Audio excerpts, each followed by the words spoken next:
వర్తమానానికి వెళ్ళక ముందు మనం ప్రార్థన చేసుకుందాం. ప్రేమగల తండ్రి, మీకు వందనాలు చెల్లిస్తున్నాం. ఇంతవరకు మా మధ్యలో పరిశుద్ధాత్మ దేవ నుండి మీ పిల్లలు మమ్మల్ని నడిపించిన తండ్రి, మీకు స్తోత్రం. ప్రభా, మరి పాటల్లో, ఆరాధన వాక్యంలో, ఆరాధనలో, ప్రభు బల్లలో, కానుకల్లో, అయ్యా ప్రకటనలో మీరు నడిపించిన తండ్రి, మీకు స్తోత్రం.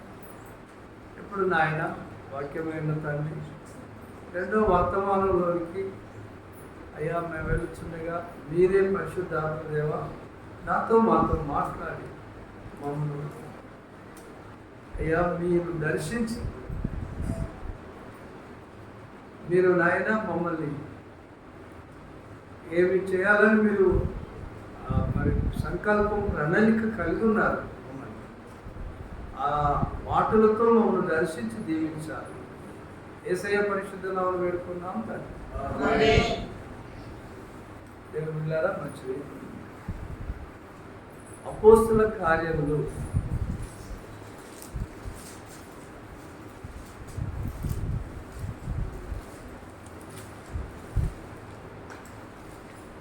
1వ అధ్యాయము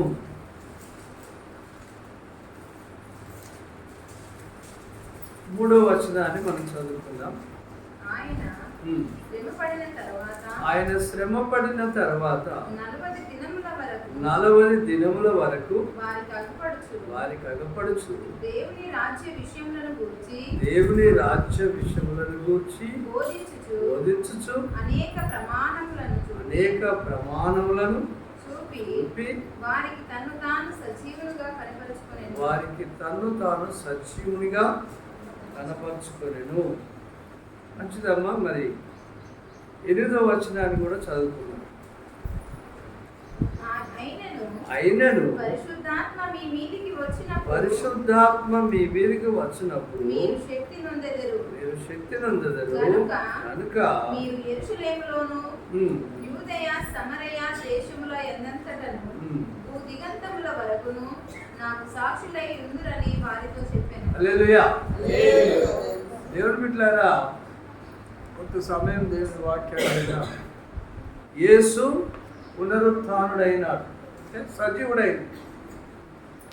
ఆ పునరుత్థానం వలన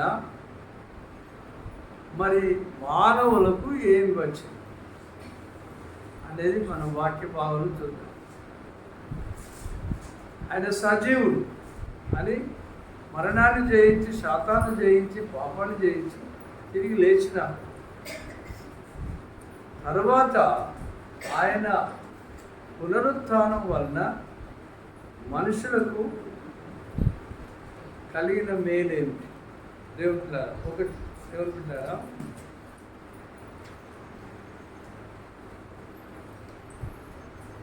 ఆయన వెళ్ళిపోతూ ఏమన్నాడంటే శిష్యులతో మాట్లాడినాడు. 40 దినాలు కనబడ్డాడు. 5,000 మందికి కూడా కనబడ్డాడు. ఆయన ఏదో సాక్ష్యం లేకుండా ఆయన లేడు. యేసయ్య లేచిదా ఆయన వెళుతూ ఏమన్నాడంటే, నేను అనేకులను నా యొద్దకు ఆకర్షిస్తాను. హల్లెలూయా. దేవుని బిడ్డలారా, మళ్ళీ ఏమన్నాడంటే, నేను వెళ్ళకపోతే మీకు మేలు కలగదు. శిష్యులతో నేను వెళ్ళటం వలన మీకు మేలు అంటూ, నా తండ్రి నా నామమున పంపబో పరిశుద్ధాత్మ మీ మీదకి పంపేంత వరకు మీరు యెరూషలేములో ఉండండి. పునరుత్థానం తర్వాత దేవుడు వెళ్ళి పరిశుద్ధాత్మ దేవుని పంపినాడు. హల్లెలూయా. తండ్రి అయిన దేవుడి కార్యం జరిగింది, కుమారుడైన దేవుని కార్యం జరిగింది. ఇప్పుడు పరిశుద్ధాత్మ దేవుని కార్యం జరిగింది. పునరుత్థానం వలన దేవుడిలాగా ఆయన వెళ్ళి పరిశుద్ధాత్మను ఎవరి మీదకి పంపిండు? ముందు శిష్యుల మీద. ఆ దినాల్లో 10 రోజులు ఆ మేడగది మీద ఉండి వారు ప్రార్థిస్తుండగా పరిశుద్ధాత్మ దేవుడు ఆది అపోస్తుల మీదకి దిగి వచ్చిన 120 మంది. అప్పుడు ఆ పరిశుద్ధాత్మ దేవుడు యేసుక్రీస్తు ప్రభువుని గురించి, రక్షణ గురించి ప్రకటించిన తర్వాత ఆ పండుగలో 3,000 మంది రక్షింపబడ్డారు. హల్లెలూయా. పునరుత్థానం తర్వాత జరిగిన మేలేమిటంటే మొట్టమొదటిగా పరిశుద్ధాత్మ దేవుని పంపుట. హల్లెలూయా. ఆ పరిశుద్ధాత్మ దేవుడు ఏమి కార్యం చేస్తాడు అంటే పాపిని తన పాపం గురించి, తీర్పును గురించి, నీతిని గురించి ఒప్పింపజేస్తాడు మనం. మరియు కన్నులు తెరుస్తాడు, మనసు తెరుస్తాడు, హృదయం తెరుస్తాడు. తెరవడం ద్వారా ఏమైందంటే యేసు ప్రభు అని అనగా ఒక పాపికి రక్షణ. రెండవ విషయం ఏంటంటే ఒక సంఘంగా కట్టబడ్డాం. మనం కట్టబడ్డాము. పునరుత్థానుడైన యేసు నామములో ప్రార్థన చేసినప్పుడు ఏం జరుగుతున్నది? మనం ప్రార్థన సంఘంగా కట్టబడుతున్నాం. మనం అంటే ఒక ప్రత్యేకమైన జనం సమకూర్చబడ్డారు. మనం ఇప్పుడు ప్రపంచం అంతట్లో దేవుడి సంఘం ఉన్నదా లేదా? కావున ఆ పునరుత్థానుడైన యేసు నామములో ఇప్పుడు మనం సంఘంగా కూడి ప్రార్థించినప్పుడు జరిగే కార్యాలు కూడా ఉన్నాయి. ఆయన పునరుద్ధాన శక్తి, పరిశుద్ధాత్మ దేవుడు మనలో ఉండి ప్రార్థన విజ్ఞాపన చేసినప్పుడు అనేక మందికి విడుదల కలుగుతున్నది, రక్షణ కలుగుతున్నది, ఒక పాత్రలో మార్పు జరుగుతున్నది, అనేకులు మార్చబడుతున్నారు. యేసయ్య ఈ లోకంలో ఉన్నప్పుడు ఆయనను వెంబడించిన వాళ్ళు ఎలాగ వెంబడించినారు? ఓ రోగాలకు, దయ్యాలు వెళ్ళిపోవాలను, లేదా భోజనం దొరుకుతుందను, ఇక తప్పుపడటానికి మనం వెతికింది. కానీ ఆయన పునరుత్థానం తర్వాత, పరిశుద్ధాత్మ దేవుని పంపిన తర్వాత, దేవుని పుట్టారా సంఘం కట్టబడేది. అందుకే యేసు ప్రభువు ఏమంటాడంటే పేతురుతో, నీవు కెఫా అనబడదు, నీ మీద నా సంఘమును. అప్పుడు సంఘం కట్టబడింది. ఇప్పుడు ప్రపంచం అంతా కూడా సంఘాలు కట్టబడ్డాయి.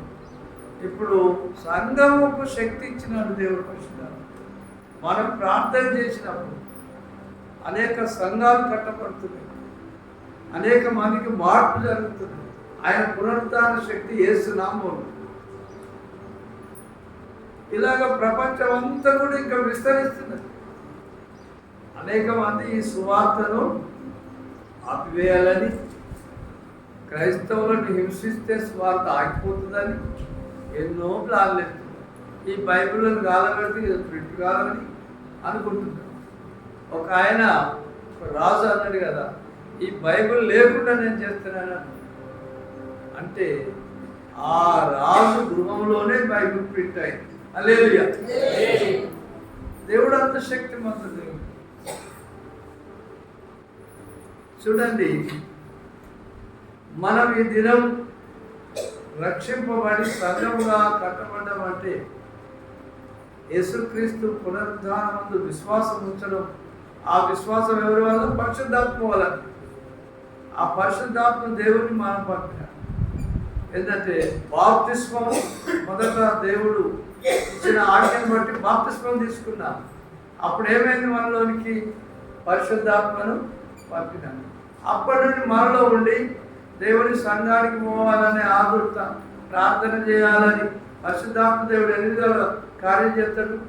ఎప్పుడైతే మనము పాపి అని పరిశుద్ధాత్మ దేవుడు ఒప్పుగా చేసిండో, వాక్యం ద్వారా విని బాప్తిస్మం తీసుకున్నాము, తర్వాత పరిశుద్ధాత్మ దేవుడు వచ్చి ఇక దేవుని వైపు నడిపిస్తాడు, లోకం వైపు కట్ చేస్తాడు. ఆ పునరుద్ధార శక్తి ఏం చేసింది? లోకాన్ని, పాపాన్ని అంతా ఒక వ్యక్తిలో దూరం చేసింది. యేసులోనికి నడిపిస్తున్నారు. హల్లెలూయా.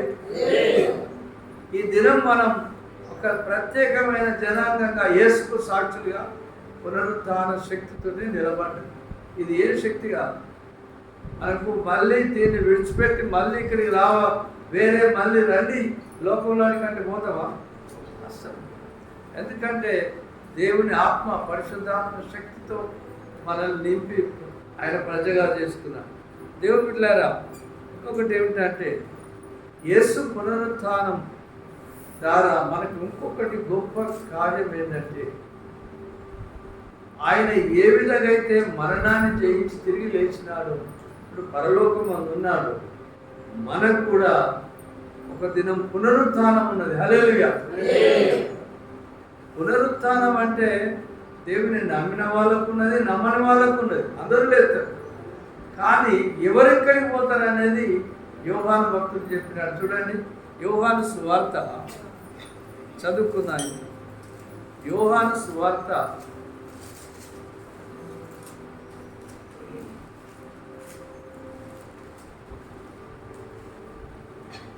5వ అధ్యాయము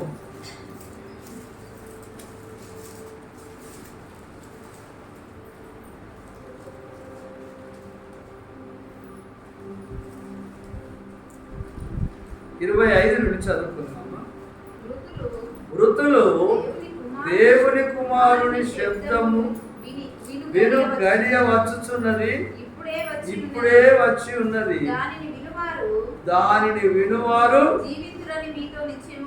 హల్లెలూయా జీవింతురని మీతో నిశ్చయముగా చెప్తున్నాను. తండ్రి ఎలాగో తనంతట తానే జీవము గలవాడై ఉన్నాడో అలాగే కుమారుడును తనంతట తానే జీవము గలవాడై ఉంటకు కుమారునికి అధికారము అనుగ్రహించెను. మరియు ఆయన మనుష్య కుమారుడు కనుక తీర్పు తీర్చుటకు తండ్రి అధికారము అనుగ్రహించెను. దీనికి ఆశ్చర్యపడకుడి, ఒక కాలం వచ్చుచున్నది, ఆ కాలమున సమాధుల్లో ఉన్న వారందరూ ఆయన శబ్దం విని మేలు చేసిన వారు జీవ పునరుత్థానమునకును కీడు చేసిన వారు తీర్పు పునరుత్థానమునకును బయటికి వచ్చెదరు. హల్లెలూయా.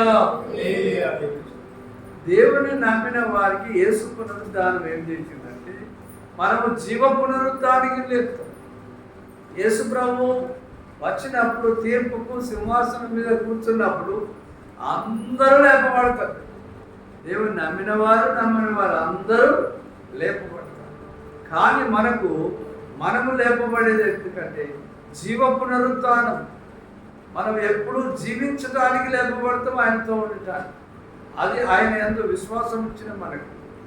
ఇక కొందరు అందరూ లేపబడతారు, వారి దగ్గరికి తీర్పు పునరుత్థానానికి లేపబడతారు. వాళ్ళకు తీర్పు ఉంటుంది తప్పనిసరిగా. తీర్పు అంటే ఏంటిది? తీర్పులో యేసు ప్రభు ఈ మత్తయి సువార్త 25వ అధ్యాయంలో చెప్పినారు.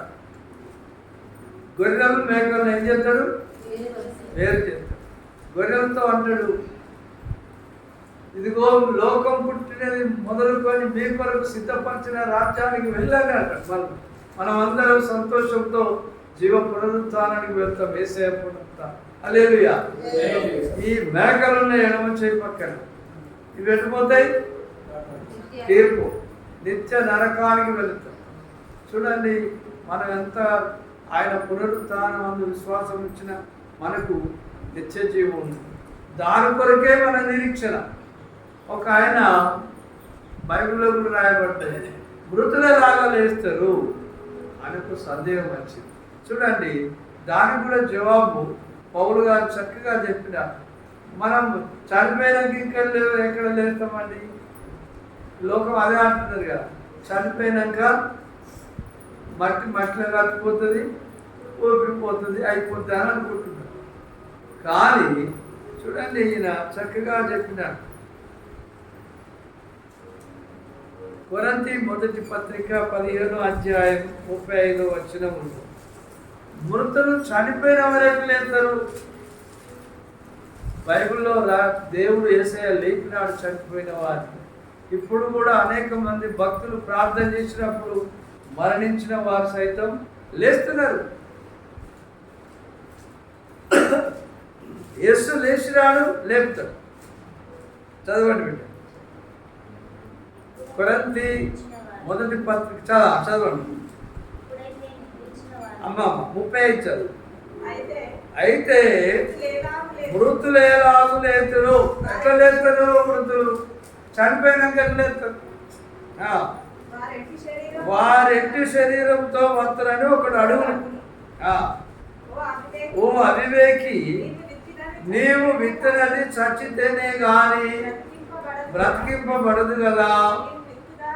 నువ్వు విత్తుదాన్ని చూడగా అది గోధుమ గింజ అయినా సరే, మరి ఏ గింజ అయినా సరే, వట్టి గింజనే విత్తుతున్నావు కానీ పుట్టబో శరీరమును విత్తుటలేదు.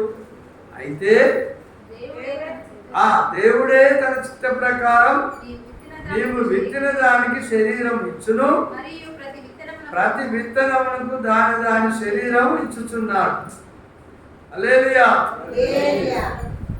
మనం ఎట్లా లేస్తామనడానికి సాదృశ్యం. ఒక ఆయన అంటున్నాడు, మృతులు ఎలాగ లేస్తారు, వారు ఎట్టి శరీరంతో వస్తారు అని అడుగుతున్నారు. అప్పుడు దానికి జవాబు ఏంటంటే, మనం ఒక విత్తనం విత్తుతాం. విత్తనాన్ని విత్తుతున్నాం కదా, గోధుమ గింజను, అది ఏ గింజనో వట్టి గింజనో విత్తున్నాం. పుట్టబో శరీరాన్ని విత్తున్నావా?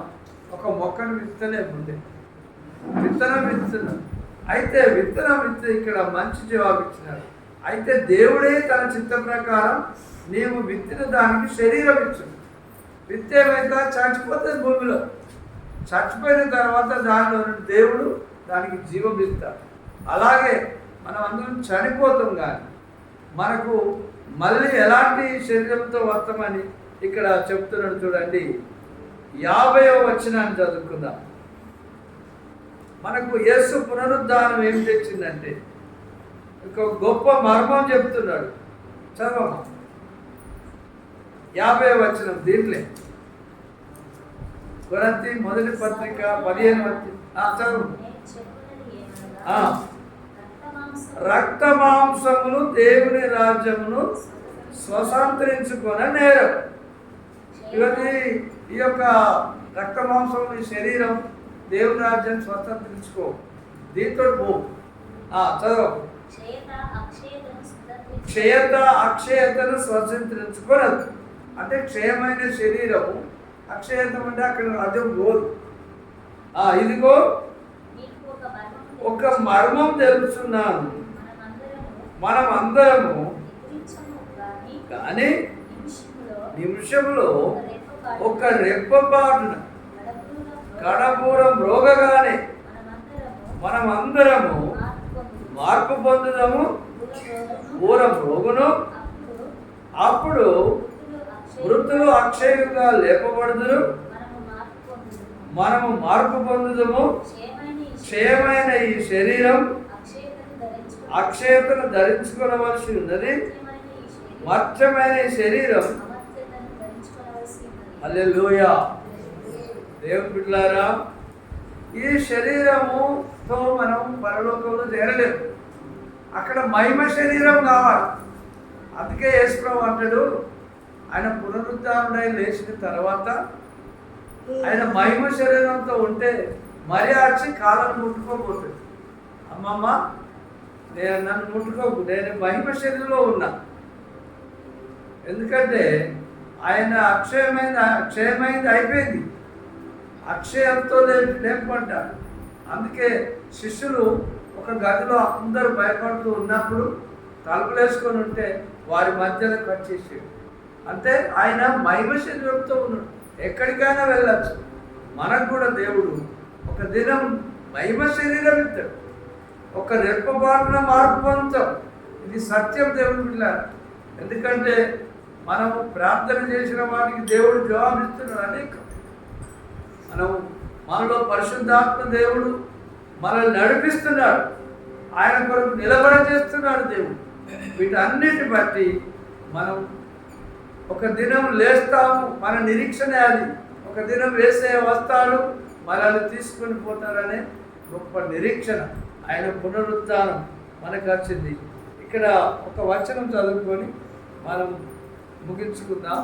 తెస్సలోనికే రాసిన పత్రిక ఆయన తిరిగి లేచినాడు.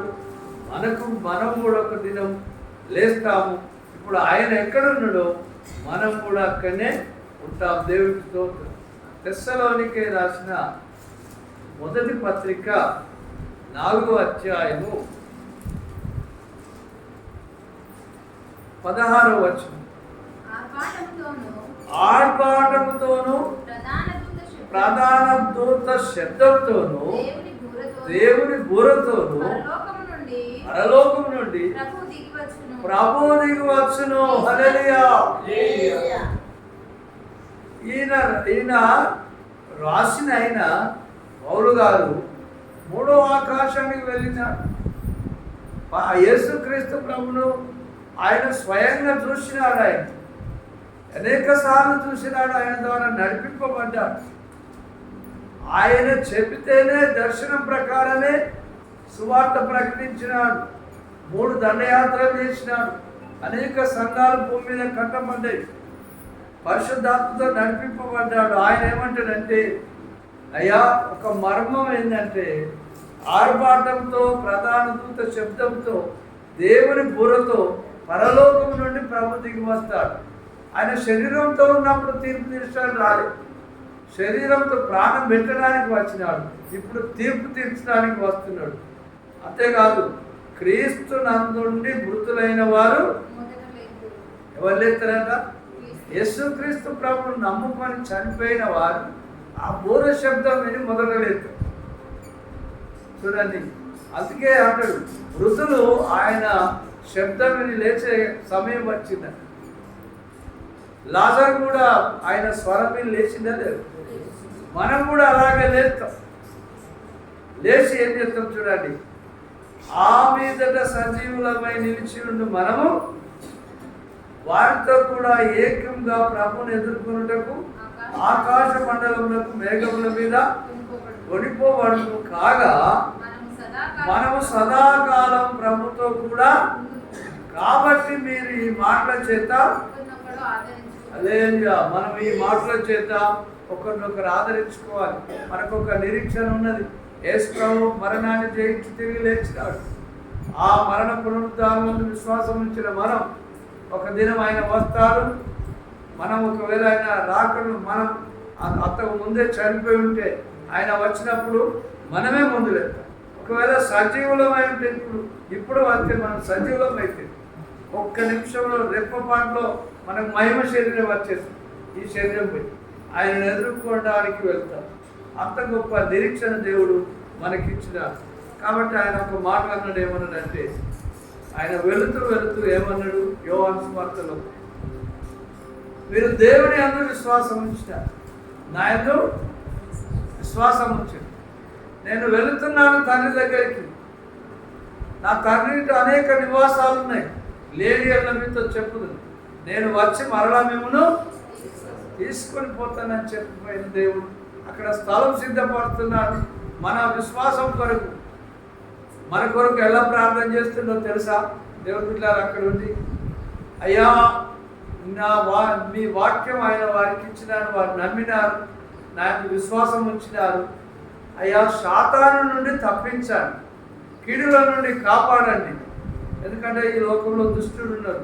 వారు విశ్వాసం నుండి తొలగిపోకుండా వారు విన్న వాక్య ప్రకారంగా నా కొరకు బ్రతికి నా దగ్గరికి వచ్చి ఎల్లకాలం నాకు ఉండుటకు తండ్రి వారికి సహాయం చేయమని ప్రార్థన చేస్తే మనం భూమి మీద శాతాల నుంచి కాపాడబడుతున్నాం. ఆయన కొరకు నిరీక్షణ కలిగి ఉంటున్నాం. కాబట్టి పునరుద్ధానుడైన దేవుడు మనకు గొప్ప నిరీక్షణ వస్తాడు, మనం తీసుకొని పోతాడు. ప్రార్థన చేసుకుంటాం.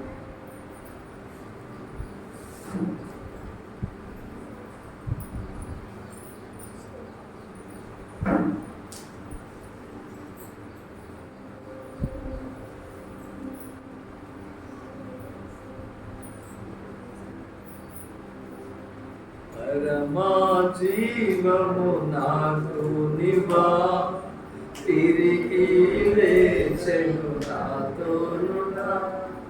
పరమా అందరం పాడరా, నాకు నివా, తిరిగి లేచెను నాతోనున్నా.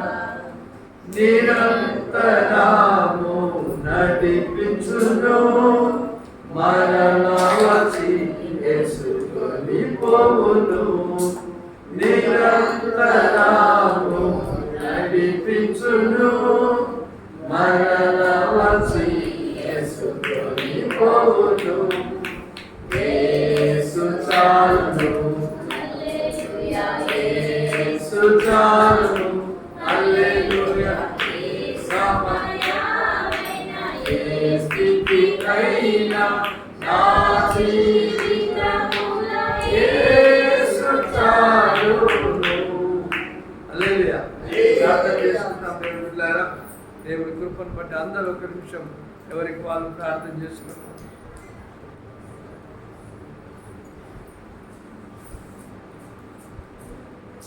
ఆయన పునరుత్థానం శాతాను మరణ బలంగా అనుమానించి వాళ్ళు వినిపించింది. ఆయన మనతో ఉంటున్నాడు. చేసే వాళ్ళు నిరంతరం దర్శిస్తున్నాడు, నడిపిస్తున్నాడు. మనం తుంగిపోయిన వేళలో ఆయన తన వాక్యం చూస్తుంది, మనల్ని ఆయనలో బలపరుస్తుంది, ఆయన కన్నీరు తుడుస్తున్నాడు, ఆయన రక్షణతో పాటు ఆయన మన ప్రార్థన మనలో ఉన్న దేవుడు ఎలాంటి పరిస్థితి వచ్చినా మనల్ని ఆయనలో ఉండేటట్లు చేస్తున్నాడు. మన దుఃఖ దినాల్లో ఆయన మన తోడై ఉండి మనం నడిపిస్తున్నాడు, కన్నీరు తోడుస్తున్నాడు. ఆయన రాకడ కొరకు ధైర్యంగా నిలబడి చేస్తున్నాడు. ఈ లోకంలో పోకుండా మళ్ళీ ఆయన పునరుద్ధాన శక్తితో దర్శించి ఆయన వాక్యం మనలో సంఘంగా ఆయన రాకడ కొరకు సిద్ధం చేస్తాడు.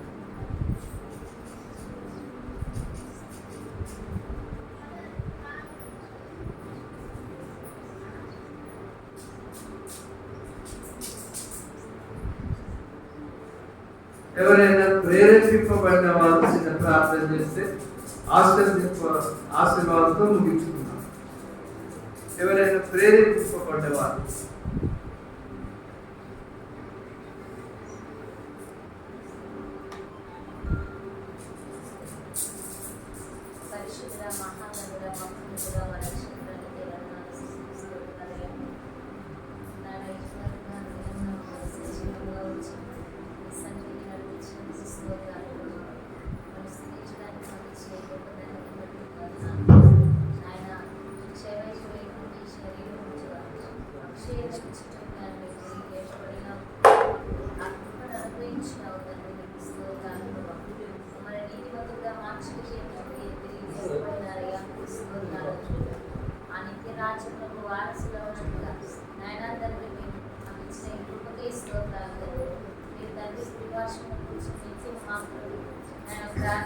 విజ్ఞాపన చేస్తూ ఉన్నారు తండ్రి. మీకు స్తోత్రాలు ప్రభా.